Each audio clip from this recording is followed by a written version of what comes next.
The Adventures of Tom Sawyer by Mark Twain, Chapter 18. Tom Reveals His Dream Secret.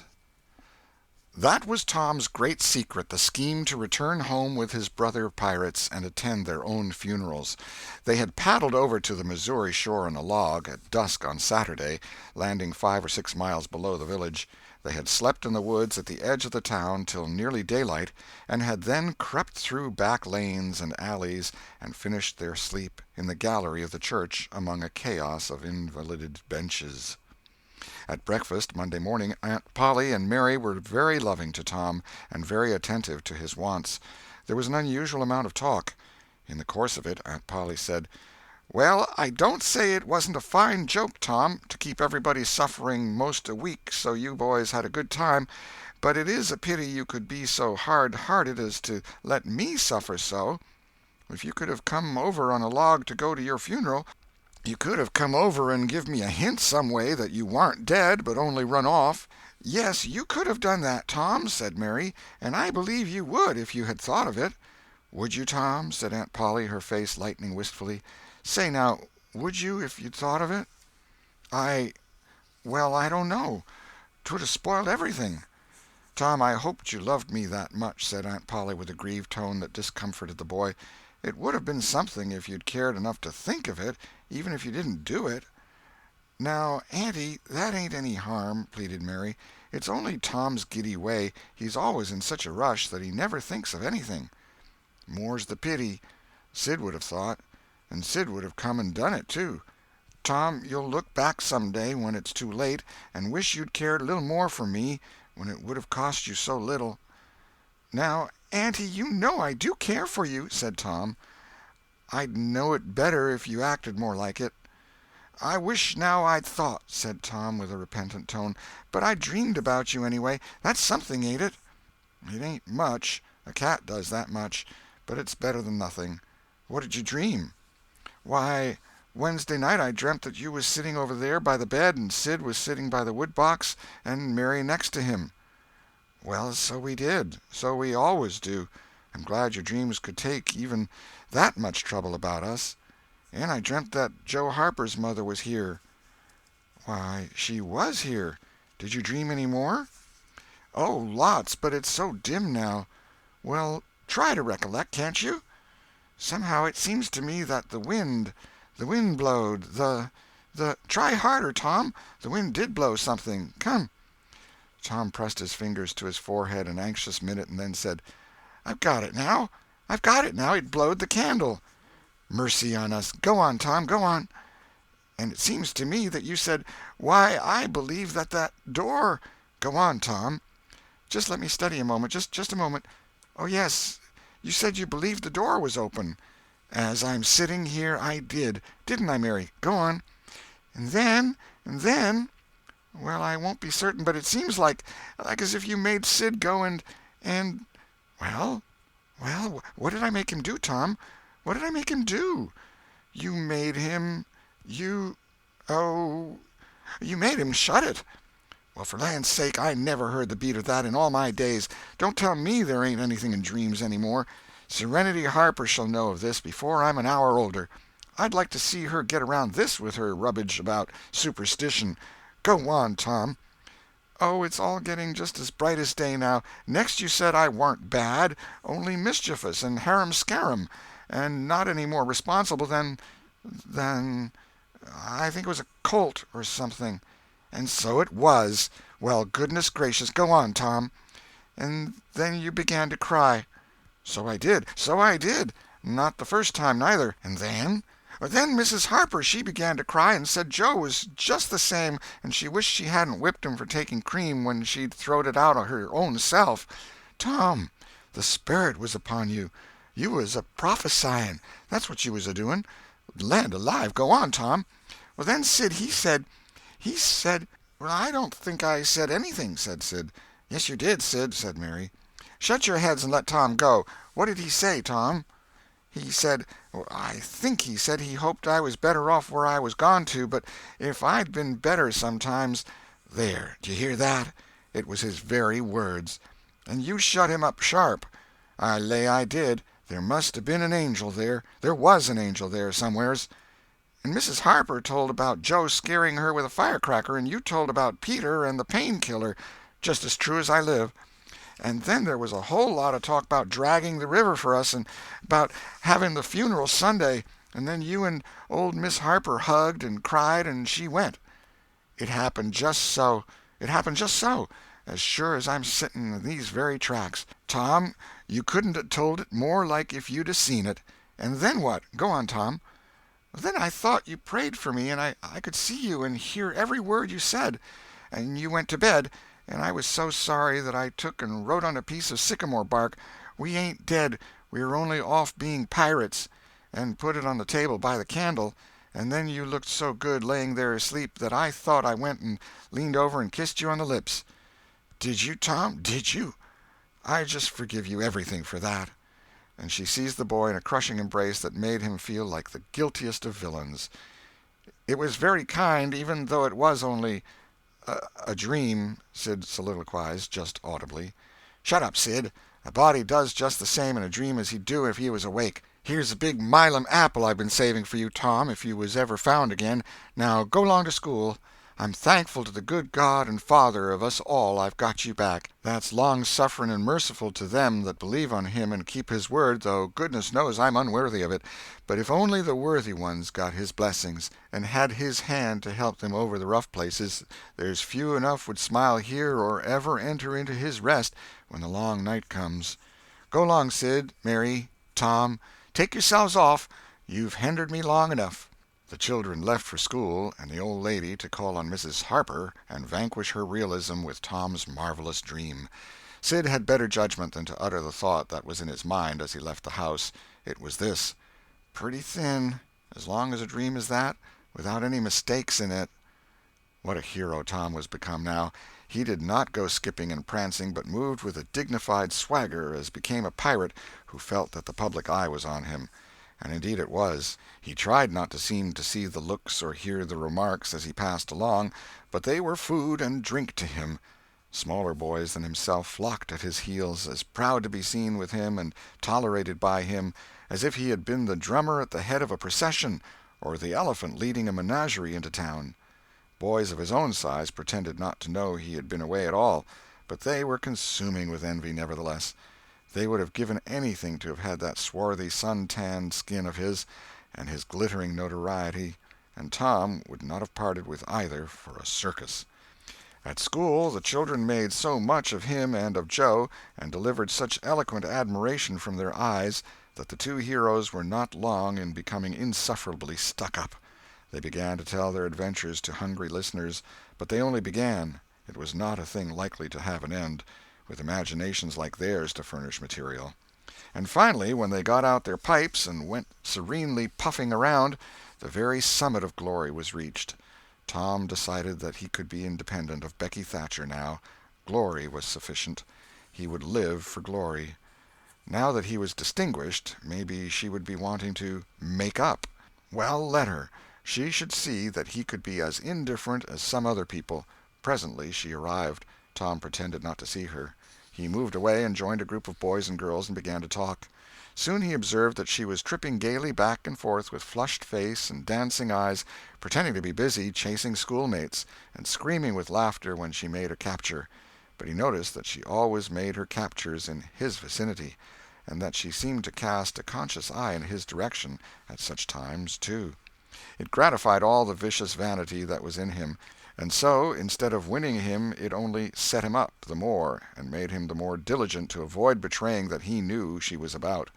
Presently she gave over skylarking, and moved irresolutely about, sighing once or twice and glancing furtively and wistfully toward Tom. Then she observed that now Tom was talking more particularly to Amy Lawrence than to anyone else. She felt a sharp pang and grew disturbed and uneasy at once. She tried to go away, but her feet were treacherous, and carried her to the group instead. She said to a girl almost at Tom's elbow, with sham vivacity, "Why, Mary Austin, you bad girl, why didn't you come to Sunday school?" "I did come. Didn't you see me?" "Why, no. Did you? Where did you sit?" "I was in Miss Peters' class, where I always go. I saw you." "Did you? Why, it's funny I didn't see you. I wanted to tell you about the picnic." "Oh, that's jolly. Who's going to give it?" My ma's going to let me have one. Oh, goody, I hope she'll let me come. Well, she will. The picnic's for me. She'll let anybody come that I want, and I want you. That's ever so nice. When is it going to be? By and by, maybe about vacation. Oh, won't it be fun? You going to have all the girls and boys? Yes, every one that's friends to me, or wants to be, and she glanced ever so furtively at Tom. But he talked right along to Amy Lawrence about the terrible storm on the island, and how the lightning tore the great sycamore tree all to flinders while he was standing within 3 feet of it. "Oh, may I come?" said Gracie Miller. "Yes." "And me?" said Sally Rogers. "Yes." "And me too?" said Susie Harper. "And Joe?" "Yes." And so on, with clapping of joyful hands till all the group had begged for invitations but Tom and Amy. Then Tom turned coolly away, still talking, and took Amy with him. Becky's lips trembled and the tears came to her eyes. She hid these signs with a forced gaiety and went on chattering, but the life had gone out of the picnic now, and out of everything else. She got away as soon as she could, and hid herself and had what her sex call a good cry. Then she sat moody with wounded pride till the bell rang. She roused up, now, with a vindictive cast in her eye, and gave her plaited tails a shake, and said she knew what she'd do. At recess Tom continued his flirtation with Amy with jubilant self-satisfaction, and he kept drifting about to find Becky and lacerate her with the performance. At last he spied her, but there was a sudden falling of his mercury. She was sitting cozily on a little bench behind the schoolhouse looking at a picture book with Alfred Temple, and so absorbed were they, and their heads so close together over the book, that they did not seem to be conscious of anything in the world besides. Jealousy ran red-hot through Tom's veins. He began to hate himself for throwing away the chance Becky had offered for a reconciliation. He called himself a fool, and all the hard names he could think of. He wanted to cry with vexation. Amy chatted happily along as they walked, for her heart was singing, but Tom's tongue had lost its function.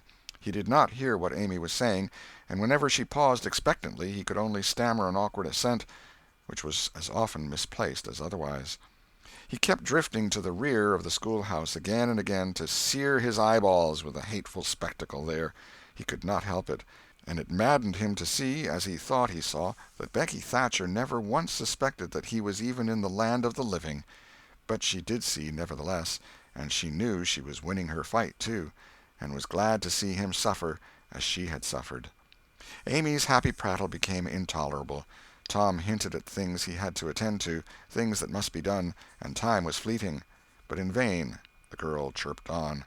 Tom thought, "Oh, hang her, ain't I ever going to get rid of her?" At last he must be attending to those things, and she said artlessly that she would be round when school left out, and he hastened away, hating her for it. Any other boy, Tom thought, grating his teeth, any boy in the whole town but that St. Louis smarty that thinks he dresses so fine and is aristocracy.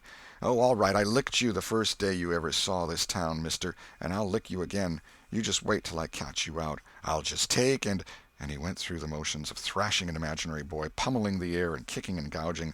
"Oh, you do you? You holler enough, do you? Now, then, let that learn you." And so the imaginary flogging was finished to his satisfaction. Tom fled home at noon. His conscience could not endure any more of Amy's grateful happiness, and his jealousy could bear no more of the other distress. Becky resumed her picture inspections with Alfred, but as the minutes dragged along and no Tom came to suffer, her triumph began to cloud, and she lost interest. Gravity and absent-mindedness followed, and then melancholy.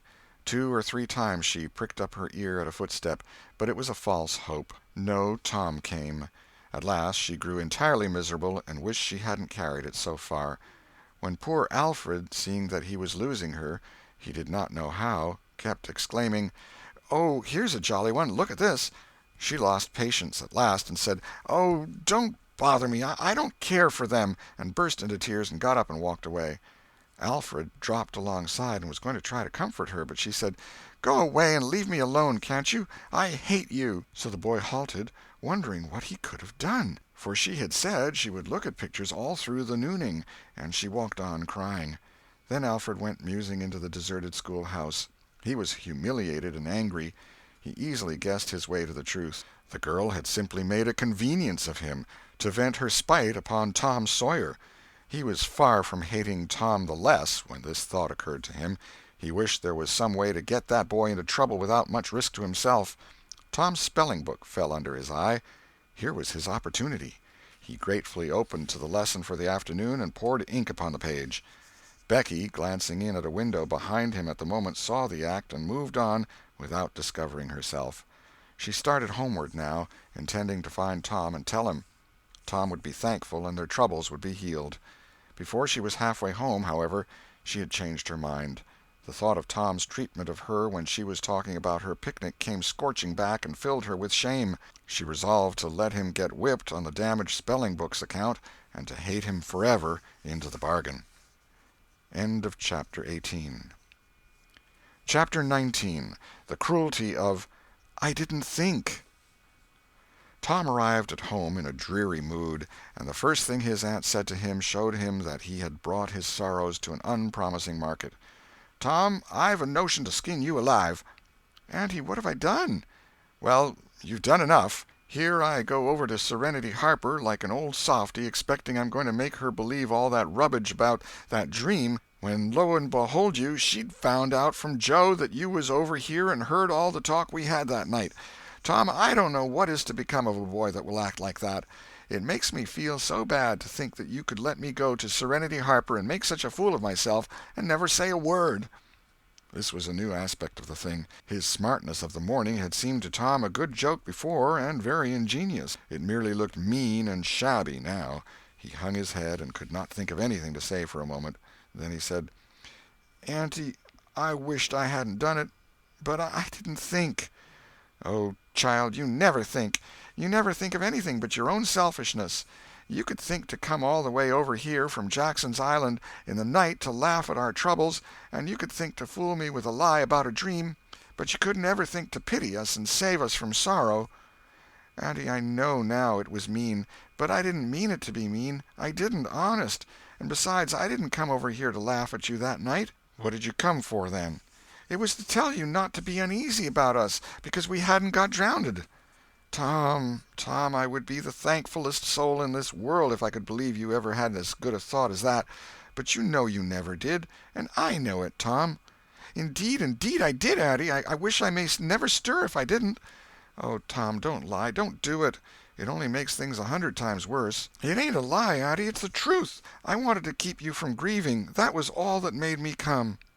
"I'd give the whole world to believe that. It would cover up a power of sins, Tom. I'd most be glad you'd run off and acted so bad. But it ain't reasonable. Because why didn't you tell me, child?"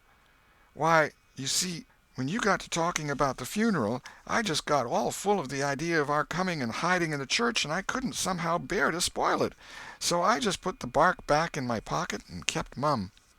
"What bark?" "The bark I wrote on to tell you we'd gone pirating. I wish now you'd waked up when I kissed you. I do, honest." The hard lines in his aunt's face relaxed, and a sudden tenderness dawned in her eyes. "Did you kiss me, Tom?" "Why, yes, I did." "Are you sure you did, Tom?" "Why, yes, I did, Auntie, certain sure." "What did you kiss me for, Tom?" "Because I loved you so, and you laid there moaning, and I was so sorry." The words sounded like truth. The old lady could not hide a tremor in her voice when she said, "Kiss me again, Tom, and be off with you to school now, and don't bother me any more." The moment he was gone, she ran to a closet and got out the ruin of a jacket which Tom had gone pirating in. Then she stopped, with it in her hand, and said to herself, "No, I don't dare. Poor boy, I reckon he'd lied about it. But it's a blessed, blessed lie. There's such a comfort come from it. I hope the Lord, I know the Lord will forgive him, because it was such good-heartedness in him to tell it. But I don't want to find out it's a lie. I won't look." She put the jacket away and stood by, musing a minute. Twice she put out her hand to take the garment again, and twice she refrained. Once more she ventured, and this time she fortified herself with the thought, "It's a good lie. It's a good lie. I won't let it grieve me." So she sought the jacket pocket.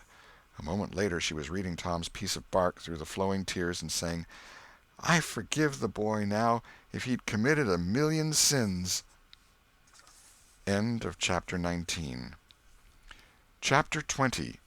Tom Takes Becky's Punishment. There was something about Aunt Polly's manner when she kissed Tom that swept away his low spirits and made him light-hearted and happy again. He started to school, and had the luck of coming upon Becky Thatcher at the head of Meadow Lane. His mood always determined his manner. Without a moment's hesitation he ran to her and said, "I acted mighty mean today, Becky, and I'm so sorry. I won't ever do that way again, as long as I ever live. Please make up, won't you?" The girl stopped and looked at him scornfully in the face. "I'll thank you to keep yourself to yourself, Mr. Thomas Sawyer. I'll never speak to you again." She tossed her head and passed on. Tom was so stunned that he had not even presence of mind enough to say, "Who cares, Miss Smarty?" until the right time to say it had gone by. So he said nothing. But he was in a fine rage, nevertheless. He moped into the schoolyard, wishing she were a boy, and imagining how he would trounce her if she were. He presently encountered her and delivered a stinging remark as he passed.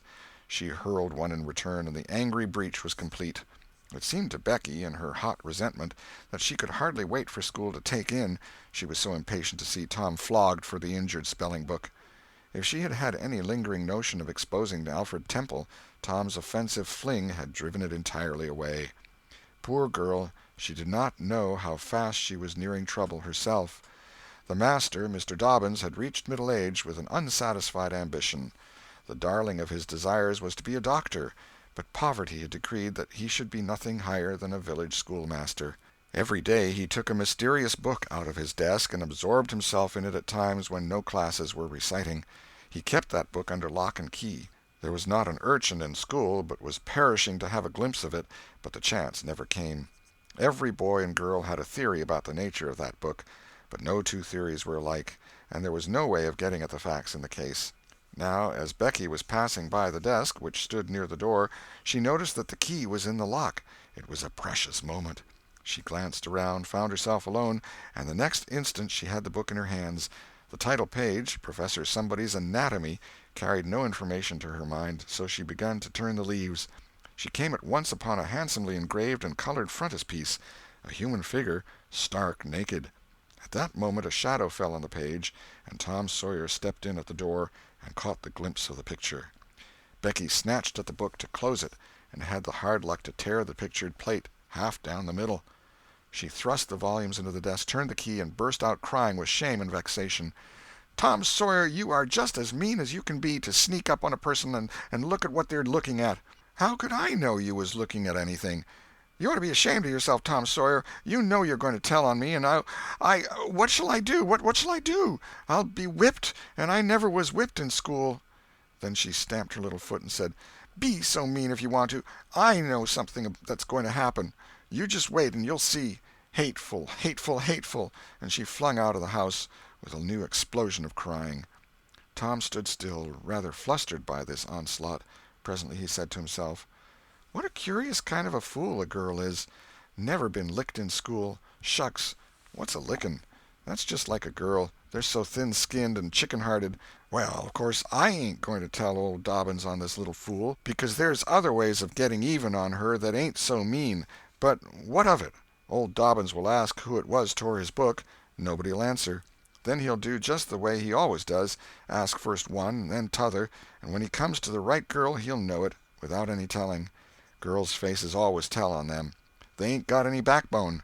She'll get licked. Well, it's a kind of a tight place for Becky Thatcher, because there ain't any way out of it." Tom conned the thing a moment longer, and then added, "All right, though. She'd like to see me in such a fix. Let her sweat it out." Tom joined the mob of skylarking scholars outside. In a few moments the master arrived, and school took in. Tom did not feel a strong interest in his studies. Every time he stole a glance at the girl's side of the room, Becky's face troubled him. Considering all things, he did not want to pity her, and yet it was all he could do to help it. He could get up no exultation that was really worthy the name. Presently the spelling-book discovery was made, and Tom's mind was entirely full of his own matters for a while after that. Becky roused up from her lethargy of distress and showed good interest in the proceedings. She did not expect that Tom could get out of his trouble by denying that he spilt the ink on the book himself, and she was right. The denial only seemed to make the thing worse for Tom. Becky supposed she would be glad of that, and she tried to believe she was glad of it, but she found she was not certain. When the worst came to the worst, she had an impulse to get up and tell on Alfred Temple, but she made an effort and forced herself to keep still. "Because," said she to herself, "he'll tell about me tearing the book, sure. I wouldn't say a word, not to save his life." Tom took his whipping and went back to his seat, not at all broken-hearted, for he thought it was possible that he had unknowingly upset the ink on the spelling-book himself in some skylarking bout. He had denied it for form's sake, and because it was custom, and had stuck to the denial from principle. A whole hour drifted by. The master sat nodding in his throne. The air was drowsy with the hum of study. By and by Mr. Dobbins straightened himself up, yawned, and then unlocked his desk and reached for his book, but seemed undecided whether to take it out or leave it. Most of the pupils glanced up languidly, but there was two among them that watched his movements with intent eyes. Mr. Dobbins fingered his book absently for a while, then took it out and settled himself in his chair to read. Tom shot a glance at Becky. He had seen a hunted and helpless rabbit look as she did, with a gun leveled at its head. Instantly he forgot his quarrel with her. Quick, something must be done in a flash, too. But the very imminence of the emergency paralyzed his invention. Good, he had an inspiration. He would run and snatch the book, spring through the door, and fly. But his resolution shook for one little instant, and the chance was lost. The master opened the volume. If Tom only had the wasted opportunity back again. Too late. There was no help for Becky now, he said. The next moment the master faced the school. Every eye sank under his gaze. There was that in it which smote even the innocent with fear. There was silence while one might count 10. The master was gathering his wrath. Then he spoke. "Who tore this book?" There was not a sound. One could have heard a pin drop. The stillness continued. The master searched face after face for signs of guilt. "Benjamin Rogers, did you tear this book?" A denial. Another pause. "Joseph Harper, did you?" Another denial. Tom's uneasiness grew more and more intense under the slow torture of these proceedings. The master scanned the ranks of boys, considered a while, then turned to the girls. "Amy Lawrence." A shake of the head. "Gracie Miller." The same sign. "Susan Harper, did you do this?" Another negative. The next girl was Becky Thatcher. Tom was trembling from head to foot, with excitement and a sense of hopelessness of the situation. "Rebecca Thatcher." Tom glanced at her face. It was white with terror. "Did you tear—" "No, look me in the face." Her hands rose in appeal. "Did you tear this book?" A thought shot like lightning through Tom's brain. He sprang to his feet and shouted, "I done it!" The school stared in perplexity at this incredible folly. Tom stood a moment to gather his dismembered faculties, and when he stepped forward to go to his punishment, the surprise, the gratitude, the adoration that shone upon him out of poor Becky's eyes seemed pay enough for 100 floggings. Inspired by the splendor of his own act, he took without an outcry the most merciless flaying that even Mr. Dobbins had ever administered, and also received with indifference the added cruelty of a command to remain 2 hours after school should be dismissed. For he knew who would wait for him outside till his captivity was done, and not count the tedious time as loss, either. Tom went to bed that night planning vengeance against Alfred Temple, for with shame and repentance Becky had told him all, not forgetting her own treachery, but even the longing for vengeance had to give way soon to pleasanter musings, and he fell asleep at last, with Becky's latest words lingering dreamily in his ear. "Tom, how could you be so noble?" End of chapter 20. The Adventures of Tom Sawyer, by Mark Twain. Chapter 21. Eloquence and the Master's Gilded Dome. Vacation was approaching. The schoolmaster, always severe, grew severer and more exacting than ever, for he wanted the school to make a good showing on examination day. His rod and his ferule were seldom idle now, at least among the smaller pupils. Only the biggest boys and young ladies of 18 and 20 escaped lashing. Mr. Dobbins' lashings were very vigorous ones, too, for although he carried under his wig a perfectly bald and shiny head, he had only reached middle age, and there was no sign of feebleness in his muscle. As the great day approached, all the tyranny that was in him came to the surface. He seemed to take a vindictive pleasure in punishing the least shortcomings. The consequence was that the smaller boys spent their days in terror and suffering, and their nights in plotting revenge. They threw away no opportunity to do the master a mischief, but he kept ahead all the time. The retribution that followed every vengeful success was so sweeping and majestic that the boys always retired from the field badly worsted. At last they conspired together and hit upon a plan that promised a dazzling victory.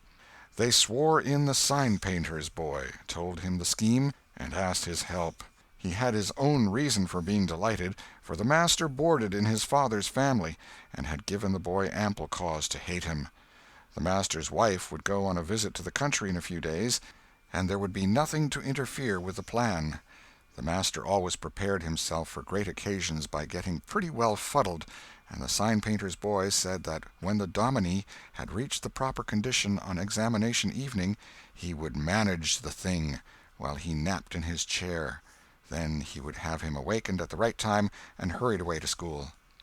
In the fullness of time the interesting occasion arrived. At 8 in the evening the schoolhouse was brilliantly lighted, and adorned with wreaths and festoons of foliage and flowers. The master sat throned in his great chair upon a raised platform with his blackboard behind him. He was looking tolerably mellow. 3 rows of benches on each side and 6 rows in front of him were occupied by the dignitaries of the town and by the parents of the pupils. To his left, back of the rows of citizens, was a spacious temporary platform upon which were seated the scholars who were to take part in the exercises of the evening. Rows of small boys, washed and dressed to an intolerable state of discomfort, rows of gawky big boys, snowbanks of girls and young ladies clad in lawn and muslin and conspicuously conscious of their bare arms, their grandmother's ancient trinkets, their bits of pink and blue ribbon, and the flowers in their hair. All the rest of the house was filled with non-participating scholars. The exercises began. A very little boy stood up and sheepishly recited, "You'd scarce expect one of my age to speak in public on the stage," etc., accompanying himself with the painfully exact and spasmodic gestures which a machine might have used, supposing the machine to be a trifle out of order. But he got through safely, though cruelly scared, and got a fine round of applause when he made his manufactured bow and retired. A little shamefaced girl lisped, "Mary had a little lamb," etc., performed a compassion-inspired curtsy, got her meed of applause, and sat down flushed and happy. Tom Sawyer stepped forward with conceited confidence, and soared into the unquenchable and indestructible "Give me liberty or give me death" speech, with fine fury and frantic gesticulation, and broke down in the middle of it. A ghastly stage fright seized him, his legs quaked under him, and he was like to choke. True, he had the manifest sympathy of the house, but he had the house's silence, too, which was even worse than its sympathy. The master frowned, and this completed the disaster.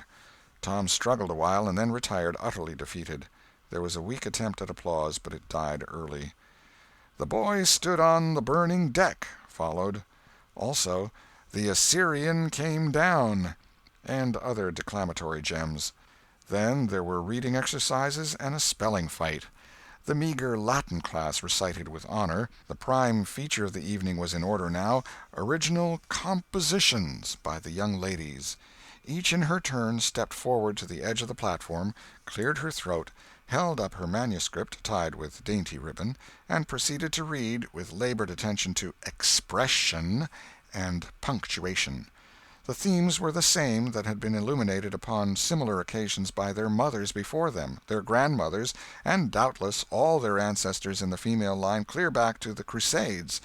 Friendship was one, memories of other days, religion in history, dreamland, the advantages of culture, forms of political government compared and contrasted, melancholy, filial love, heart longings, etc., etc. A prevalent feature in these compositions was a nursed and petted melancholy.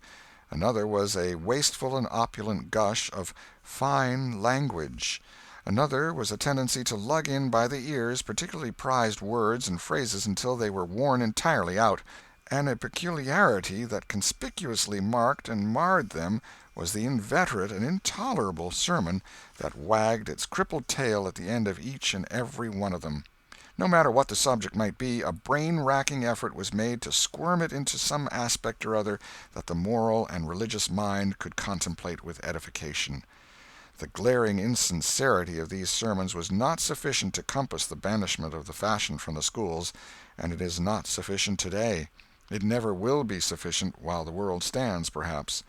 There is no school in all our land where the young ladies do not feel obliged to close their compositions with a sermon, and you will find that the sermon of the most frivolous and the least religious girl in the school is always the longest and the most relentlessly pious. But enough of this. Homely truth is unpalatable. Let us return to the examination. The first composition that was read was one entitled, "Is This, Then, Life?" Perhaps the reader can endure an extract from it.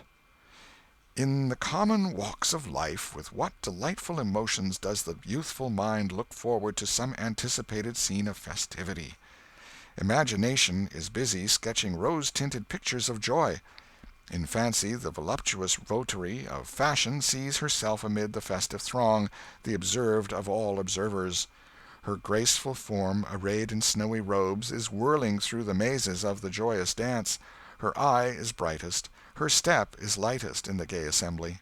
In such delicious fancies time quickly glides by, and the welcome hour arrives for her entrance into the Elysian world, of which she has had such bright dreams. How fairy-like does everything appear to her enchanted vision! Each new scene is more charming than the last, but after a while she finds that beneath this goodly exterior all is vanity. The flattery which once charmed her soul now grates harshly upon her ear. The ballroom has lost its charms, and with wasted health and embittered heart she turns away with the conviction that earthly pleasures cannot satisfy the longings of the soul. And so forth and so on. There was a buzz of gratification from time to time during the reading, accompanied by whispered ejaculations of "How sweet!" "How eloquent!" "So true!" etc., and after the thing had closed with a peculiarly afflicting sermon, the applause was enthusiastic. Then arose a slight, melancholy girl, whose face had the interesting paleness that comes of pills and indigestion, and read a poem. 2 stanzas of it will do. A Missouri Maiden's Farewell to Alabama. Alabama, good-bye, I love thee well, but yet for a while do I leave thee now. Sad, yes, sad thoughts of thee my heart doth swell, and burning recollections throng my brow, for I have wandered through thy flowery woods, have roamed and read near Tallapoosa's stream, have listened to Talissee's warring floods, and wooed on Coosa's side Aurora's beam. Yet shame I not to bear an o'erfull heart, nor blush to turn behind my tearful eyes. 'Tis from no stranger land I now must part, 'tis to no stranger's left I yield these sighs. Welcome and home were mine within this state, whose vales I leave, whose spires fade fast from me, and cold must be mine eyes, and heart, and tete, when, dear Alabama, they turn cold on thee. There were very few there who knew what "tete" meant, but the poem was very satisfactory nevertheless. Next appeared a dark-complexioned, black-eyed, black-haired young lady, who paused an impressive moment, assumed a tragic expression, and began to read in a measured, solemn tone. A Vision. Dark and tempestuous was night. Around the throne on high not a single star quivered, but the deep intonations of the heavy thunder constantly vibrated upon the ear, whilst the terrific lightning revelled in angry mood through the cloudy chambers of heaven, seeming to scorn the power exerted over its terror by the illustrious Franklin. Even the boisterous winds unanimously came forth from their mystic homes, and blustered about as if to enhance by their aid the wildness of the scene.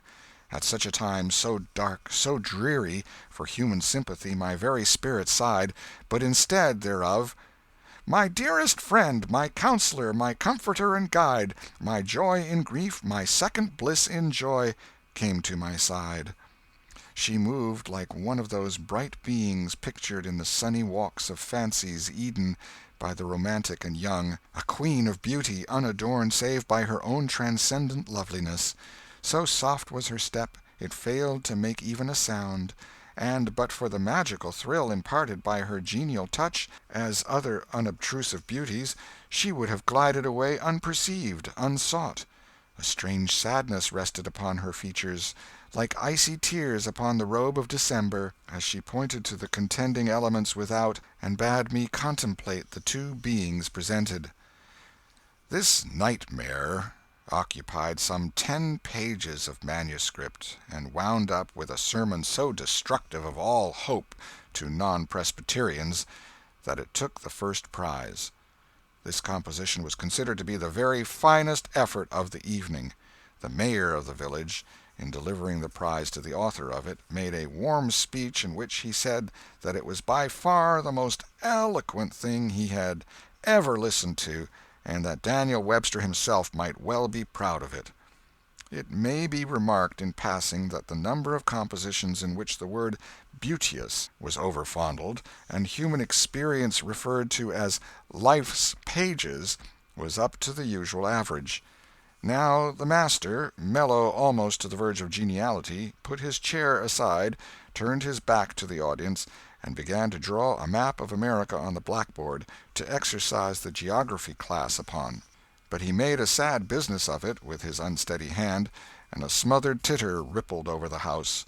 He knew what the matter was, and set himself to write it. He sponged out lines and remade them, but he only distorted them more than ever, and the tittering was more pronounced.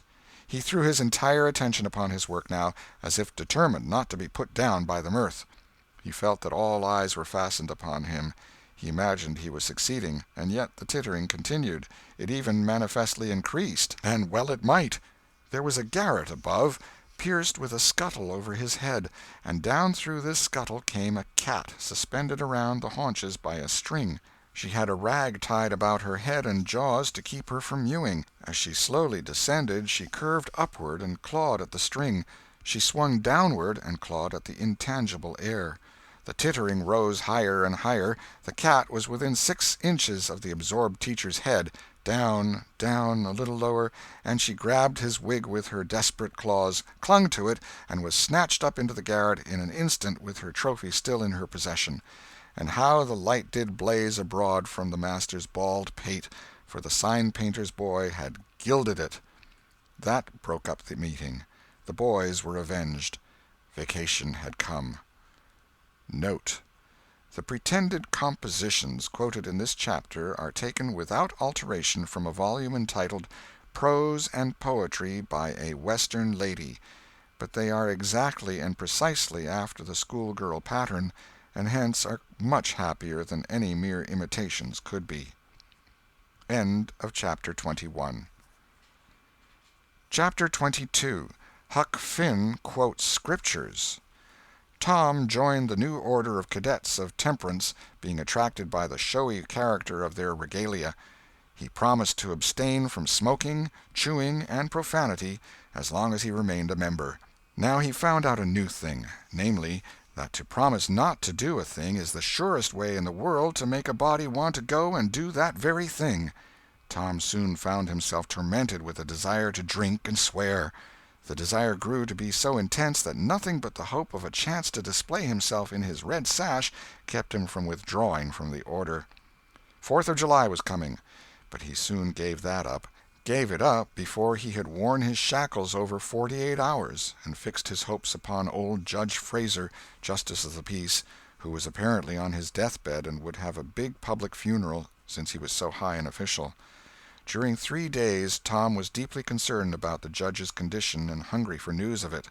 Sometimes his hopes ran high, so high that he would venture to get out his regalia and practice before the looking-glass. But the judge had a most discouraging way of fluctuating.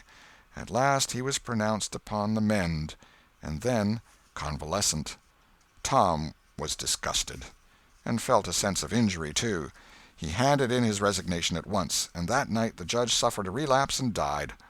Tom resolved that he would never trust a man like that again. The funeral was a fine thing. The cadets paraded in a style calculated to kill the late member with envy. Tom was a free boy again, however. There was something in that. He could drink and swear now, but found to his surprise that he did not want to. The simple fact that he could took the desire away and the charm of it. Tom presently wondered to find that his coveted vacation was beginning to hang a little heavily on his hands.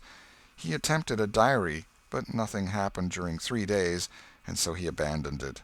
The first of all the Negro minstrel shows came to town, and made a sensation. Tom and Joe Harper got up a band of performers and were happy for 2 days. Even the glorious Fourth was in some sense a failure, for it rained hard, there was no procession in consequence, and the greatest man in the world, as Tom supposed, Mr. Benton, an actual United States Senator, proved an overwhelming disappointment, for he was not 25 feet high, nor even anywhere in the neighborhood of it. A circus came. The boys played circus for 3 days afterward in tents made of rag carpeting. Admission, 3 pins for boys, 2 for girls, and then circusing was abandoned. A phrenologist and a mesmerizer came, and went again, and left the village duller and drearier than ever. There were some boys' and girls' parties, but they were so few and so delightful that they only made the aching voids between ache the harder. Becky Thatcher was gone to her Constantinople home to stay with her parents during vacation, so there was no bright side to life anywhere. The dreadful secret of the murder was a chronic misery. It was a very cancer for permanency and pain. Then came the measles. During 2 long weeks Tom lay a prisoner, dead to the world and its happenings. He was very ill. He was interested in nothing. When he got upon his feet at last and moved feebly downtown, a melancholy change had come over everything and every creature. There had been a revival, and everybody had got religion, not only the adults but even the boys and girls. Tom went about hoping against hope for the sight of one blessed sinful face, but disappointment crossed him everywhere. He found Joe Harper studying a Testament, and turned sadly away from the depressing spectacle. He sought Ben Rogers, and found him visiting the poor with a basket of tracts. He hunted up Jim Hollis, who called his attention to the precious blessing of his late measles as a warning. Every boy he encountered added another ton to his depression, and when, in desperation, he flew for refuge at last to the bosom of Huckleberry Finn, and was received with a scriptural quotation, his heart broke, and he crept home and to bed, realizing that he alone of all the town was lost forever and forever. And that night there came on a terrific storm, with driving rain, awful claps of thunder, and blinding sheets of lightning. He covered his head with his bedclothes and waited in a horror of suspense for his doom, for he had not the shadow of a doubt that all this hubbub was about him. He believed he had taxed the forbearance of the powers above to the extremity of endurance, and that this was the result. It might have seemed to him a waste of pomp and ammunition to kill a bug with a battery of artillery, but there seemed nothing incongruous about the getting up such an expensive thunderstorm as this to knock the turf from under an insect like himself. By and by the tempest spent itself and died without accomplishing its object. The boy's first impulse was to be grateful and reform.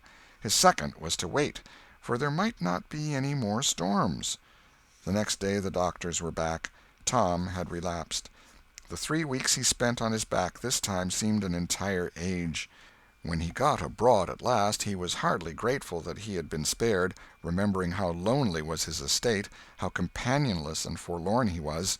He drifted listlessly down the street and found Jim Hollis acting as judge in a juvenile court that was trying a cat for murder, in the presence of her victim, a bird. He found Joe Harper and Huck Finn up an alley eating a stolen melon. Poor lads, they, like Tom, had suffered a relapse. End of Chapter 22. Chapter 23. The Salvation of Muff Potter. At last the sleepy atmosphere was stirred, and vigorously. The murder trial came on in the court. It became the absorbing topic of village talk immediately. Tom could not get away from it. Every reference to the murder sent a shudder to his heart, for his troubled conscience and fears almost persuaded him that these remarks were put forth in his hearing as feelers. He did not see how he could be suspected of knowing anything about the murder, but still he could not be comfortable in the midst of this gossip. It kept him in a cold shiver all the time. He took Huck to a lonely place to have a talk with him. It would be some relief to unseal his tongue for a little while, to divide his burden of distress with another sufferer. Moreover, he wanted to assure himself that Huck had remained discreet. "Huck, have you ever told anybody about that?" "About what?" "You know what." "Oh, course I haven't." "Never a word?" "Never a solitary word, so help me. What makes you ask?" "Well, I was afeard." "Why, Tom Sawyer, we wouldn't be alive 2 days if that got found out. You know that." Tom felt more comfortable. After a pause, "Huck, they couldn't anybody get you to tell, could they?" "Get me to tell? Why, if I wanted that half-breed devil to drown me, they could get me to tell. They ain't no different way." "Well, that's all right, then. I reckon we're safe as long as we keep mum. But let's swear again, anyway. It's more surer." "I'm agreed." So they swore again with dread solemnities. "What is the talk around, Huck? I've heard a power of it." "Talk? Well, it's just Muff Potter, Muff Potter, Muff Potter all the time. It keeps me in a sweat, constant, so's I want to hide somewheres. That's just the same way they go on round me. I reckon he's a goner. Don't you feel sorry for him sometimes?" "Most always, most always. He ain't no account, but then he ain't ever done anything to hurt anybody.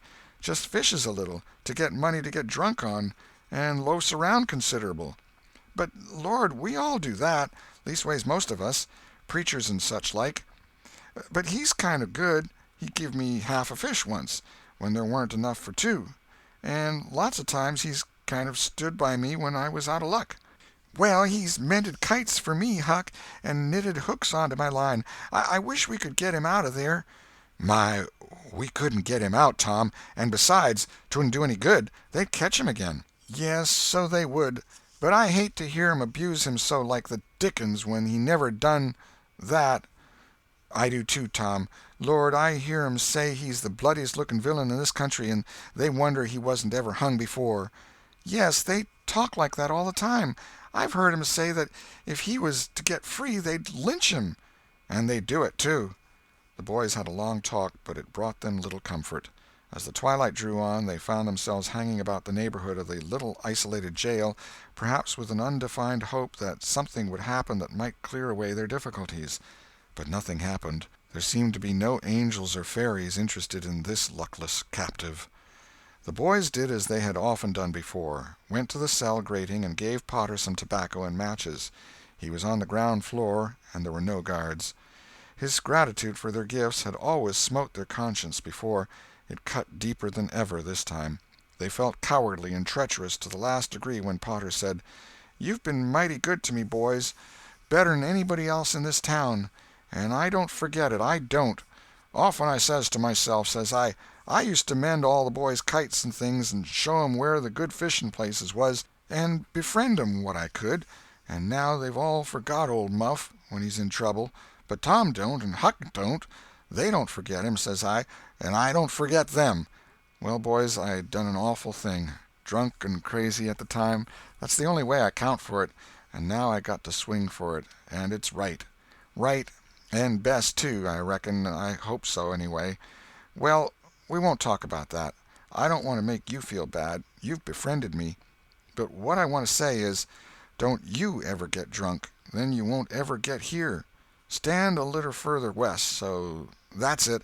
It's a prime comfort to see faces that's friendly when a body's in such a muck of trouble, and there don't none come here but yourn. Good friendly faces. Good friendly faces. Get up on one another's backs and let me touch 'em. That's it. Shake hands. Yourn'll come through the bars, but mine's too big.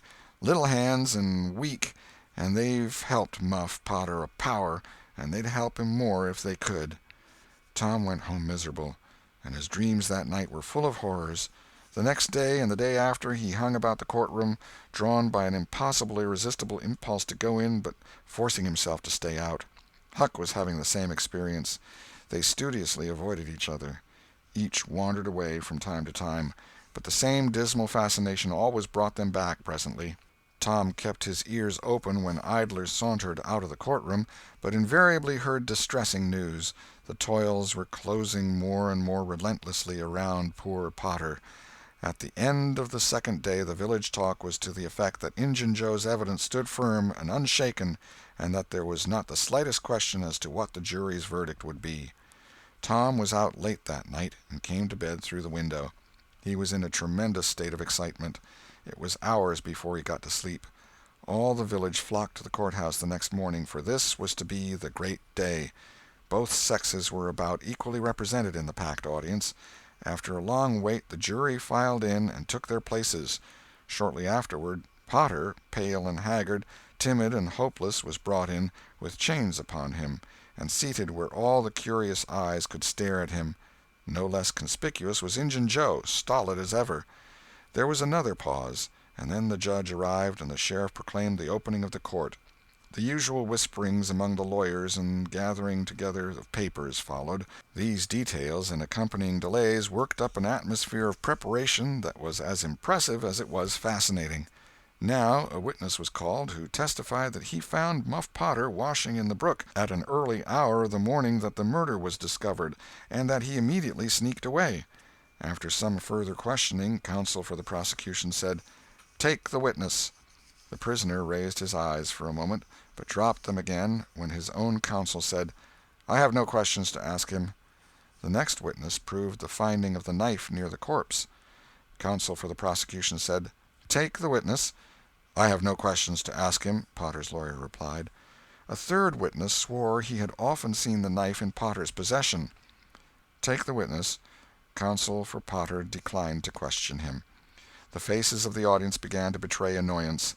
Did this attorney mean to throw away his client's life without an effort? Several witnesses deposed concerning Potter's guilty behavior when brought to the scene of the murder. They were allowed to leave the stand without being cross-questioned. Every detail of the damaging circumstances that occurred in the graveyard upon that morning, which all present remembered so well, was brought out by credible witnesses, but none of them were cross-examined by Potter's lawyer. The perplexity and dissatisfaction of the House expressed itself in murmurs and provoked a reproof from the bench.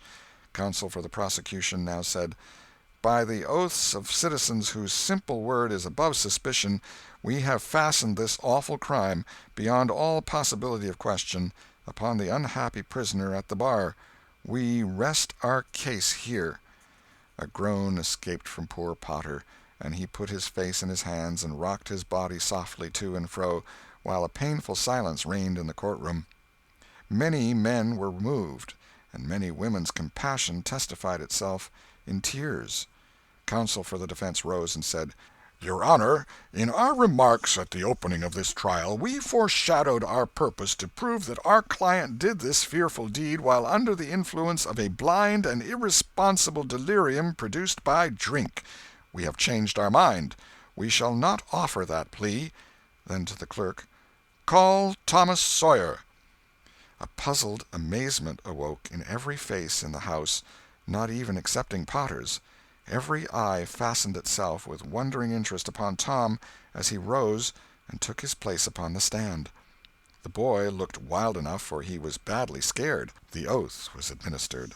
"Thomas Sawyer, where were you on the 17th of June about the hour of midnight?" Tom glanced at Injun Joe's iron face, and his tongue failed him. The audience listened breathless, but the words refused to come. After a few moments, however, the boy got a little of his strength back, and managed to put enough of it into his voice to make part of the house hear. "In the graveyard." "A little bit louder, please. Don't be afraid. You were in the graveyard." A contemptuous smile flitted across Injun Joe's face. "Were you anywhere near Horse William's grave?" "Yes, sir." "Speak up, just a trifle louder. How near were you?" "Near as I am to you." "Were you hidden or not?" "I was hid." "Where?" "Behind the elms that's on the edge of the grave." Injun Joe gave a barely perceptible start. "Anyone with you?" "Yes, sir. I went there with—" Wait a moment.